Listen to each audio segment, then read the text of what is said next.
ಇನ್ನು ರಾಜ್ಯ ಬಿಜೆಪಿಯ ಗುಂಪುಗಾರಿಕೆಗೆ ರಾಷ್ಟ್ರಮಟ್ಟದ ನಾಯಕರ ಕುಮ್ಮಕ್ಕಿದೆ ಅಂತ ಜೆಡಿಎಸ್ ರಾಜ್ಯಾಧ್ಯಕ್ಷ ಎಚ್.ಡಿ. ಕುಮಾರಸ್ವಾಮಿ ಹೇಳಿದ್ದಾರೆ.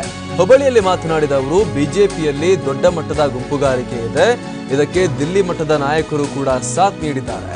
ಅಲ್ಲದೆ ಬಿಜೆಪಿಯಲ್ಲಿ ನಡೆದಿರುವ ಬೆಳವಣಿಗೆ ಆ ಪಕ್ಷಕ್ಕೆ ಒಳ್ಳೆಯದಲ್ಲ ಅಂತ ಕೂಡ ಎಚ್.ಡಿ.ಕೆ ಬಿಜೆಪಿಯೊಳಗಿನ ಏನು ಗೊಂದಲಗಳಿವೆ ಕೆಲವೊಂದು ಅದರ ಬಗ್ಗೆ ಪ್ರತಿಕ್ರಿಯೆಯನ್ನು ಕೊಡ್ತಾ ಹೇಳಿರುವಂಥದ್ದು.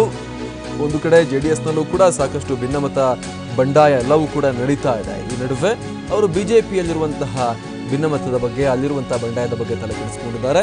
ಆ ಬಗ್ಗೆ ಮಾತನಾಡಿರುವಂತಹ ಎಚ್.ಡಿ. ಕುಮಾರಸ್ವಾಮಿ ಯಡಿಯೂರಪ್ಪ ವಿರುದ್ಧ ನಡೀತಿರುವಂತಹ ಗುಂಪುಗಾರಿಕೆಗೆ ರಾಷ್ಟ್ರೀಯ ಮಟ್ಟದ ನಾಯಕರ ಕುಮ್ಮಕ್ಕಿದೆ, ದಿಲ್ಲಿ ಮಟ್ಟದ ನಾಯಕರು ಕುಮ್ಮಕ್ಕನ್ನು ನೀಡ್ತಾ ಇದ್ದಾರೆ.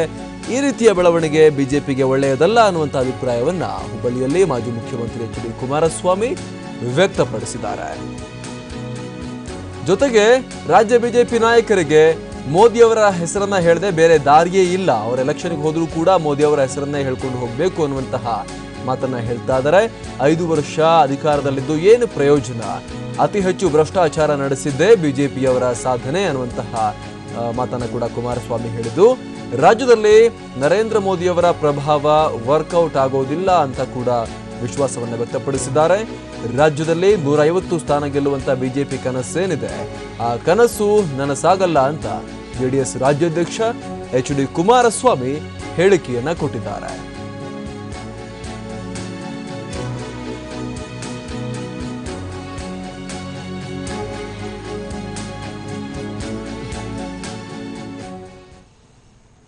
ಜೆಡಿಎಸ್ ರಾಜ್ಯಾಧ್ಯಕ್ಷ ಕುಮಾರಸ್ವಾಮಿ ಏನು ಹೇಳಿದ್ದಾರೆ ಅಂತ ನೋಡ್ಕೊಂಡ್ ಬರೋಣ. ಕಳೆದ 8 ತಿಂಗಳಿಂದ 150 ಟಾರ್ಗೆಟನ್ನು ಇಟ್ಟು ಏನು ಬಿ ಜೆ ಪಿಯ ನಾಯಕರುಗಳು ಅಧಿಕಾರವನ್ನು ನಾವು ಹಿಡಿದೇ ಇದ್ದೇವೆ ಅಂತಕ್ಕಂಥ ಭಾವನೆಯಲ್ಲಿ ಹೊರಟಿದ್ದರು. ಆ ಪಕ್ಷದಲ್ಲಿ ನಡೀತಾ ಇರತಕ್ಕಂಥ ಆಂತರಿಕ ಬೆಳವಣಿಗೆಗಳೇನಿದೆ ಅದು ನಾನು ಚರ್ಚೆ ಮಾಡೋದು ಸೂಕ್ತ ಅಲ್ಲ, ಅದು ಅವರ ಪಕ್ಷಕ್ಕೆ ಸೇರಿರ್ತಕ್ಕಂಥ ಆಂತರಿಕ ಬೆಳವಣಿಗೆ. ಆದರೆ ಇಷ್ಟು ದೊಡ್ಡ ಮಟ್ಟದಲ್ಲಿ ನಡೀತಾ ಇರತಕ್ಕಂಥ ಈ ಒಂದು ನೆನ್ನೆ ದಿನದ ಘಟನೆಗಳೇನಿದೆ, ಬಿ ಜೆ ಪಿ ಪಕ್ಷ ಅಂದರೆ ಒಂದು ಉತ್ತಮವಾದಂಥ ಶಿಸ್ತುಬದ್ಧ ಪಕ್ಷ, ಪ್ರಜ್ಞಾವಂತರು ಹೆಚ್ಚಿನ ರೀತಿಯಲ್ಲಿ ಇರ್ತಕ್ಕಂಥ ಪರಸ್ಪರ ವಿಶ್ವಾಸದಲ್ಲಿ ಹೋಗ್ತಕ್ಕಂಥ ಪಕ್ಷ ಅಂತಕ್ಕಂಥ ಭಾವನೆಗಳನ್ನು ಇಲ್ಲಿವರೆಗೇನು ಬಿತ್ತರಿಸಿದರು. ಆದರೆ ಕರ್ನಾಟಕದಲ್ಲಿ ಇತ್ತೀಚೆಗೆ ನಡೀತಾ ಇರತಕ್ಕಂಥ ಬೆಳವಣಿಗೆ ನೋಡಿದಾಗ ಬಹುಶಃ ಮತ್ತಿನ್ಯಾವುದೇ ಪಕ್ಷದಲ್ಲಿ ಇಲ್ಲದೇ ಇರತಕ್ಕಂಥ ದೊಡ್ಡ ಮಟ್ಟದ ಗುಂಪುಗಾರಿಕೆಯನ್ನು ಕಾಣ್ತಾ ಇದ್ದೇವೆ. ಇದರಲ್ಲಿ ಯಾವುದೋ ವ್ಯವಸ್ಥಿತವಾದಂಥ ಗೊತ್ತಿದ್ದು ಇದಕ್ಕೆ ಪ್ರೇರೇಪಣೆ ಕೊಡ್ತಾ ಇದ್ದವರು ಇರ್ತಕ್ಕಂಥವ್ರು ಇದ್ದಾರೆ ಅನ್ನೋದು ನನ್ನ ಅಭಿಪ್ರಾಯ.